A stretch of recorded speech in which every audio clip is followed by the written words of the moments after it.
Hello, everyone. This is Tom Fox back again with Nick Gallo for our continuing series on using AI to up your game in compliance. Nick, today I wanted to maybe target specifically third parties for a couple of reasons. Number one, third parties are still the biggest FCPA or anti-corruption, AML, or other compliance risk. And number two, I think AI can bring some great benefits to your overall third-party risk management program. But I wanted to start by maybe having a discussion around, even if you have a robust third-party program, you're going to have some limitations. What do you see in terms of limitations right now? Well, I think the biggest limitation is that it's backward looking and it's reactive. And in many times it's very manual, because unless somebody's showing up on a list in real time and you're monitoring that list in real time, you're going to be playing some kind of catch up. So I think what AI can really help us do is help to, as we're always talking about, help our organization see around the curve and be that sort of, remember that movie Minority Report that I love? Yes. Be that precog. Prevent crime before it happens. That reality, I think, is a lot closer than we think by employing some AI technologies that are really, they're just kind of emerging now. So I think you're spot on the limitations. And it also, there's a couple of other factors, which are the infrequencies of assessments, not simply the retrospective look back, but old-fashioned audits. And if you audit somebody 2 years into the contract, you're looking at 2 years of payments, and maybe you can get that money back, maybe not, or maybe there's a violation or maybe not. I really think that the old model, while it was the best we had, I think AI can be a true game changer in this. And let me start with one of the commentators from my book, Jag Lambda. He had really three key sources of value for AI in the third-party context. Number one, we typically talk about sales agents or representatives on the sales side. Third parties are anyone your company does business with, including customers. And they all present different types of risk. So a sales agent presents one type of risk. A supply chain partner presents a second type of risk. A customer may present yet another type of risk, but there's also data privacy risk, reputational risk, and as of last month, tariff risk. What is risk and how do third parties have different types of risk? Number one. The second thing, and this is maybe the most exciting, which is the commercial business value. We have talked about in this podcast series the question, what's the business value? Here I see a huge business value, because even a robust best practices compliance program could take 2 to 4 weeks to onboard a new third party. And that's because you had to send out a questionnaire, you had to get it answered, you had to verify the information, then you had to get a report. And typically this was outside the United States, so there was inherent difficulty in getting the information. There are numerous bad guy lists the U.S. government puts out. You've got to search all of those. And so what if you could input someone's name and all of a sudden you had access to those databases, and you could do it maybe not at the speed of light, but certainly within a couple of days? What would that mean for the business value? What would that mean for you if you could onboard a customer looking at their reputation, their business model, their industry, and their payment history and credit risk, and all of those things literally within a day? And then the reduction of legal fees because you have increased compliance. So I think JAG is spot on there. And I really see this as an opportunity to not simply protect you more, which is one of the key things we've talked about, but I see this as it's just a great opportunity to bring business value, because you can bring a company on board. And I should probably even expand. This goes to potential joint venture partners. This goes to potential acquisitions. We are truly only limited by our imagination here. And by using AI, I think you have the opportunity to drive greater business value in a way that we haven't had from compliance in the past. Yeah, I think that's right. And there have been some quote unquote innovations in our space in recent history of trying to go beyond just monitoring a list and looking at adverse media. I think there is a psychological problem that corresponds with that. Have you seen that show Severance on Apple? Absolutely. That's what third party feels like sometimes, because you're just like trying to find the fuzzy six or something, and you're staring at the screen all day. And if you've gotten any of these adverse media reports back, like the false positive rate is like through the roof. And I think if we think that this AI application in this realm of compliance, this third-party management realm, is just kind of like a straight line continuation of that adverse media, I think we might underestimate what the impact can be. To your point, like onboarding somebody way quicker, reducing any kind of false positive risk allows us to avoid a lot of wasted effort and wasted time, and really kind of hone in on what actual risks are in place, particularly when we can access multiple data sources, credit risk, all those other things that you just mentioned. So I think third party presents a threat always. There's new risks sort of coming into the mix. You just mentioned tariffs. Who knows what the next one will be when the next sort of wave crashes on the shore. But it's our job to be able to kind of navigate through this sort of ever-changing landscape and do it in the most sort of efficient and effective way possible. And there's just so many tools out right now. And you can wait for I'm kind of jumping ahead a little bit here, but we got to be smart on AI. There's so many innovations coming out constantly. Like my Twitter feed is all, should I be calling it X now? My Twitter feed is all like AI stuff, and just the progress that has been made with respect to agents now and MCPs and just all of these new innovations. We have to at least have some kind of a cursory understanding of it for us to start to see how we might be able to implement it in our program. We, of course, can sit back, cross our fingers, and wait for someone to put a nice interface on it. Remember when Jasper came out, this thing Jasper? Sure. When Jasper came out, I tested it against ChatGPT, and it was the same. It was the exact same thing. It just had an easier user interface. And so we can cross our fingers, hope we can get the budget to utilize some vendor-based tool that's come out. But there's so much stuff at our fingertips right now. If we let our compliance brain intersect with what's going on in AI, there's so many opportunities like you're talking about. It just struck me listening to you. The following example was presented to me this morning. I was on another call with a company that had gotten a large number of leads, and it actually slowed them down because they were trying to pre-qualify the leads to determine how high a potential it was. Did they really need this company's product, et cetera? And there were hundreds of leads had come in through one source. And it struck me listening to you, that is an incredibly valuable tool to have in your business development if you can pre-qualify before you even reach out. These are not people reaching to you, so you may have a hint that they do want your product or service, but if you're going to reach out in some way, and if you can pre-qualify them at a level that they need your business tool or your business service, that could be a huge business advantage as well. Totally. How could that work for someone like yourself? I think it's just all about avoiding wasting cycles. In your leads example, you get all these leads, but maybe only a portion of them are kind of actionable. But you have to go through all of them, and you probably have to have a bunch of conversations or do a bunch of research on those before you can make that determination. If we can automate that process with some quote unquote intelligence, we can spend more of our time putting our unique skill set to work. In this case, it would be like sales execution. But I think that's a perfect corollary for us in the compliance space, because we have a unique skill set. We have a unique lens through which we see the world. We have a unique compliance brain, but we spend so much of our time kind of sorting through these haystacks just to find those needles. When we just have a pile of needles in front of us, we can be so much more impactful. Our job is more fun. It feels like we're making a bigger impact. And I like that perspective because kind of solving for that outcome creates a lot of opportunity for us, and can just make compliance is not interesting. Like looking at haystacks is not interesting. Figuring out what to do with the needles, that is the job. That's the thing that we can really show our worth with. And so at this time where belts are getting tightened and departments are shrinking, it's increasingly more important for us to 10x our impact. And if we're not diving into technologies like this, exploring ways to leverage this in the context of what we're trying to do, I think we're going to get left behind. And I've had a couple people on my podcast who are really diving in with both feet, and it's really changing their entire program. It's changing the way that they show up, and it's changing the proportion of their time that is able to be spent on those really meaningful tasks. Let me say a few words about tariffs because, like I said, up until a month or so ago, I don't think anyone in compliance at least had tariffs on their radar as a risk. And there's one thing that makes tariff a unique risk, which is if you either through intentional fraud or negligently don't pay a tariff, That is a violation of federal law. So it doesn't matter whether you're doing business overseas, subject to the FCPA, U.S.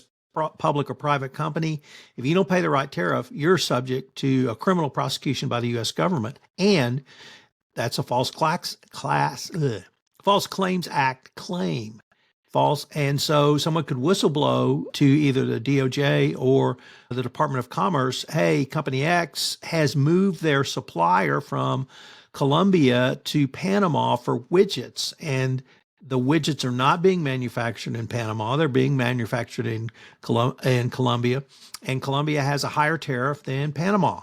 And so that's defrauding the U.S. government. And if your increase in widgets from Panama is 40%, that may draw someone's attention, whether it's a payment clerk or whether it's someone in supply chain or maybe compliance. But if it's 1 or 2%, that may go under the radar. Now with AI, you have the ability to look at literally hundreds of transactions, hundreds of shipments, hundreds of purchases of widgets to make sure that you're paying the appropriate tariff. So this new risk fits directly into this model.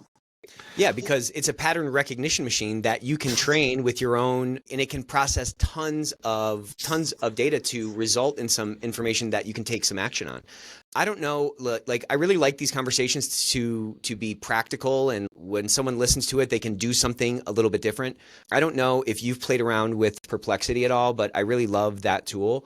You can change which model it's going to utilize. You can change which brain it's going to utilize, but it of course can also go out to the internet. It has a deep research function as well, and it brings back a bunch of sources. So every single recommendation and whatever it gives you, you can go back to the source from which it pulled that recommendation. So you can really feel, at least from my perspective, you can feel a little bit better relying on the output.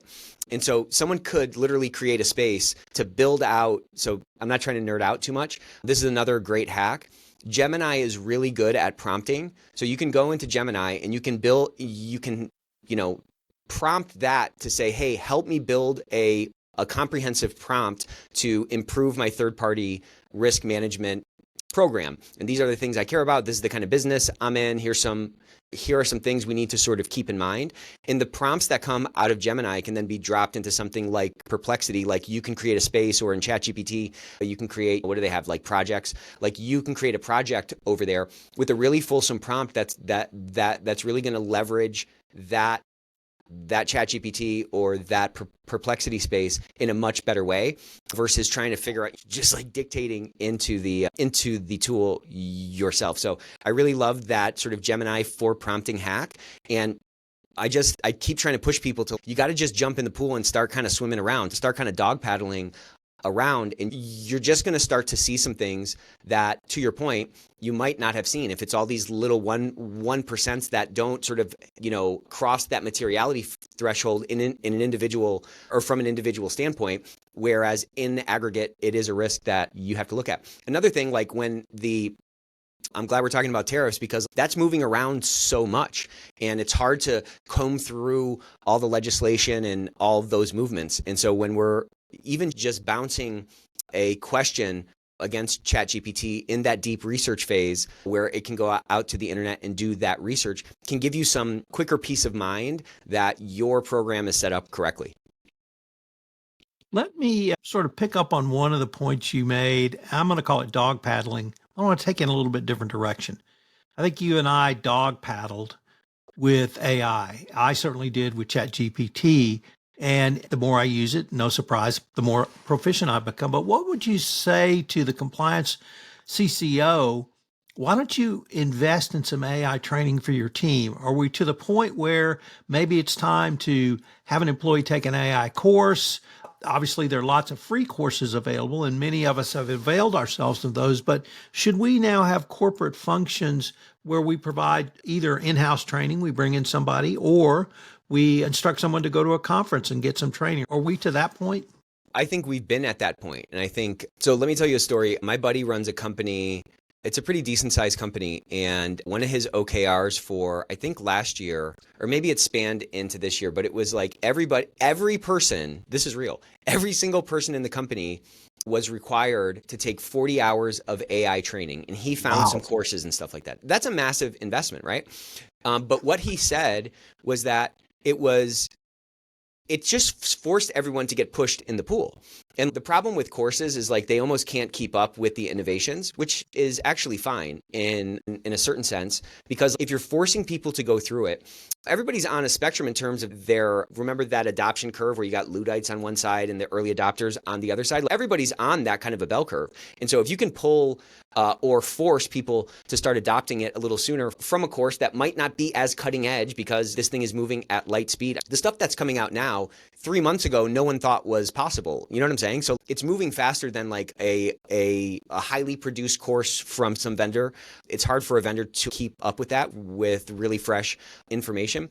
But I think like the second order impact or the real value is if you are corporately doing something beyond saying, hey, check out some YouTube videos, and you're actually organizing something, it conveys that this is a technology that we want everybody to adopt and get really comfortable with. And then you can multiply out the odds of all these smart people finding new smart ways to improve their piece of their job. So I think I don't think it's a waste of money. It's definitely not a waste of time. And I just think that we have to get people comfortable with it. If we can pull more people into adoption, it's going to start to multiply because we as human beings, we are also pattern recognition machines, and we're all wired to do things more efficiently. So people are naturally there's so many aspects of a program. There's so many individual jobs that are being done. If you have people at those jobs who are now a little bit more comfortable with a tool that can help them do that job more efficiently, you're going to start to get that multiplicative benefit of all these new efficiencies being built from the ground up versus you as the compliance officer or you as the manager trying to push down a new process. You know what I mean? It can be so much more organic. I think maybe we can move to some closing thoughts, but I want to preface it with the following. I had fully anticipated this podcast would talk about moving from reactive to predictive, protecting the company, utilizing the base of what we did around third parties and expanding that with the breadth and scope and speed of AI. And our conversation has gone in a completely different direction than I had anticipated, which is we have both realized the inherent and tremendous business value of using AIs with third parties, kind of not to protect, but to do business. Yeah, I agree. And to bring value to the company and greater ROI. Maybe we could end with some thoughts about how, even in this podcast, kind of our thoughts evolve, but really, I say it a lot in compliance, you're only limited by your imagination. If you can think of it, you can do it. And what I wanted to communicate in my book was, hey, compliance function, let's show our true business value to our organization and quit being thought of as Dr. No from the land of no. And I know you preach that like forever, but with third parties, I think we have a really great opportunity to show that. Yeah, like there's no one way up the mountain. You know what I'm saying? I think sometimes we get this false sense of security and compliance because there's guidance coming down from on high from regulators.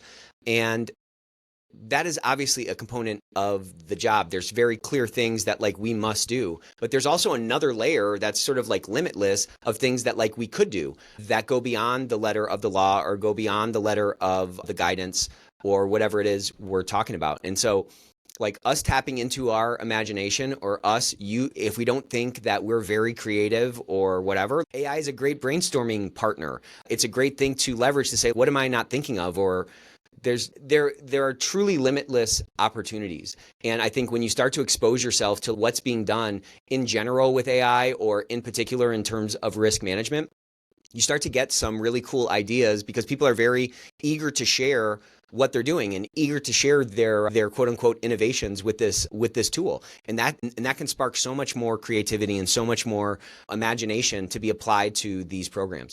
So I just say dive in, just play around with a vendor that you know that maybe didn't pass your onboarding process and put that into AI with a Gemini prompt. Please try this Gemini idea. I'm telling you, it's really good. With a Gemini prompt to say what risks are with this vendor.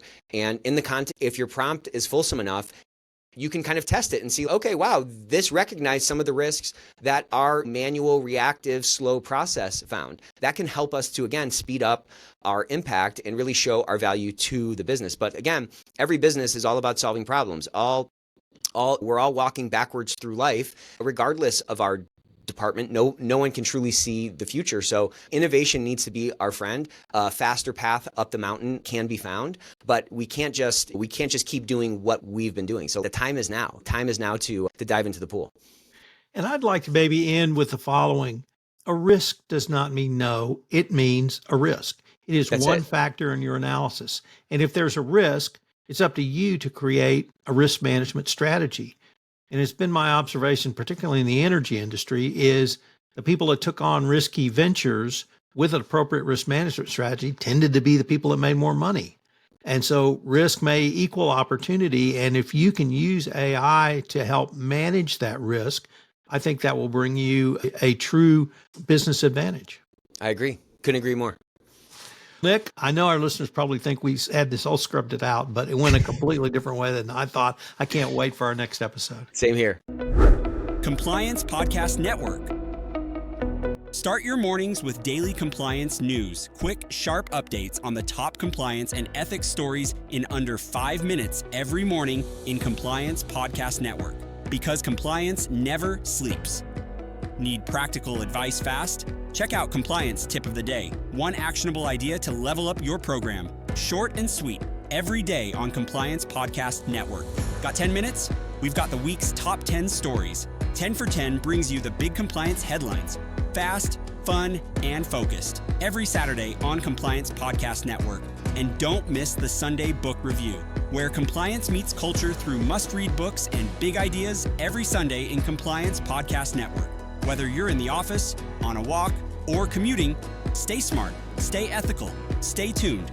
Only on the Compliance Podcast Network, available wherever you listen to podcasts.